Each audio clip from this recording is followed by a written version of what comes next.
throwing consecutive hooks from the same side is tough. Even if you've been like training for a while, you're kind of an intermediate.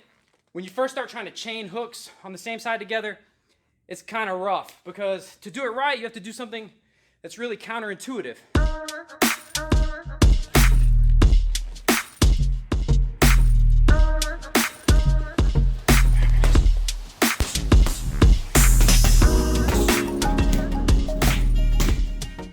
First tell people to throw a double left hook. We'll use just the double left hook, for example.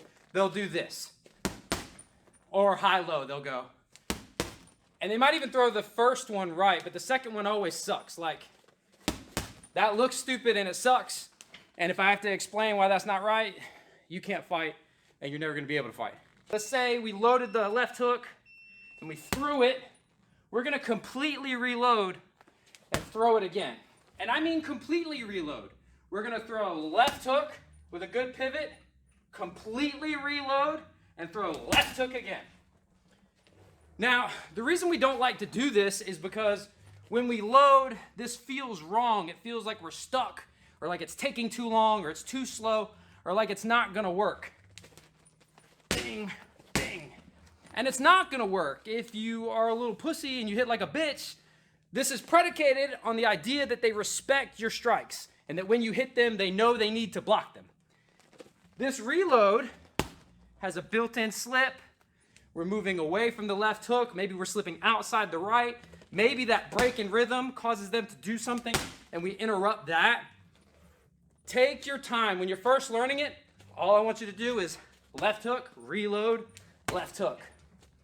Left hook, reload, left hook.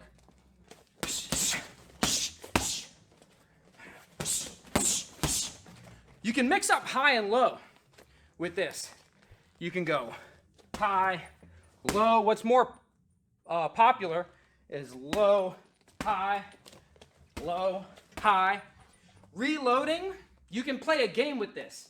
You know, if I load down here, he's expecting a body shot. If I load up here, he's expecting a head shot.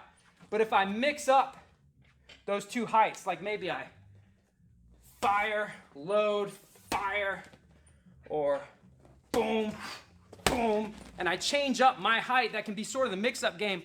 Or the way Boss Rutan teaches it, he loads them all like from the middle. Like whether he's throwing high, low, he kind of loads them all in the same spot. And I'll link to that video down below. He does a good job explaining how to move their guard around and how to make this work. But you can mix it up, low, high, boom, bang, bang. Now I'll show you two combos that I really like to double up my hooks with. And these do work best if the person is, you know, kind of turtled up, maybe against the ropes or against the cage or wall or whatever. If they're not moving around too much is when this kind of works the best. First one, real simple. Either, you know, jab or however you get to a deep cross, that step over cross that we did. I'll link a video called Changing the Angle that we did on how to do this. But, you know, whatever jab, you could jab this way. But however you can step into a short right hand or a deep cross, as we call it, this sets us up. Left hook, left hook. That's my favorite one when they're cornered and they're just doing like this, you know, jabs or whatever. Big step, boom, boom.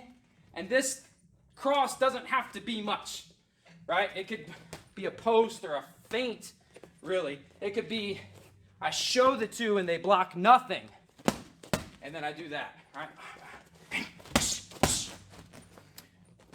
With a switch stance, say I want to switch over to southpaw, particularly this corner. This is old Mike Tyson thing. You guys have seen me do this a lot, right?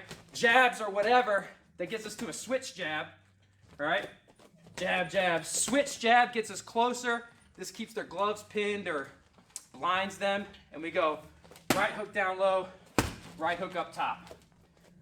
Bop, bop, bing.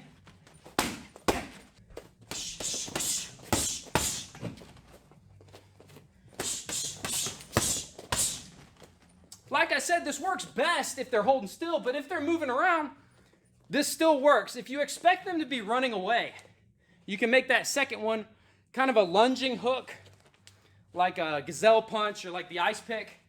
So if the first one is gonna land, but you expect them to move away, You make the second one a lunging punch. So it'd be like boom, boom, like that.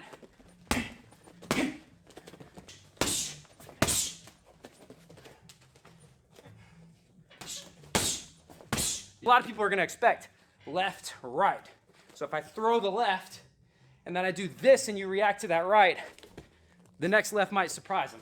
If you predict that they're going to pressure you, if you sense pressure or a counter coming back, you could make that second hook a check hook where we do a little pivot to the outside.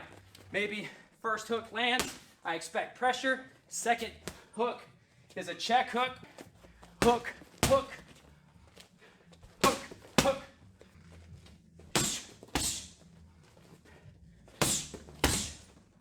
This might be a little tough to introduce in your sparring straight out of the gate, so practice it on the bag. Boom, boom, reload, nice and soft, boom, boom. Make it take longer than you feel like it should, because under stress, you're gonna try to rush it. So the better technique we can practice in training, the more of it'll carry over when it's live. Gradually introduce this into your flow sparring, and then when you feel really confident and you're going a little harder with somebody and you've made them respect your punches, give that a go.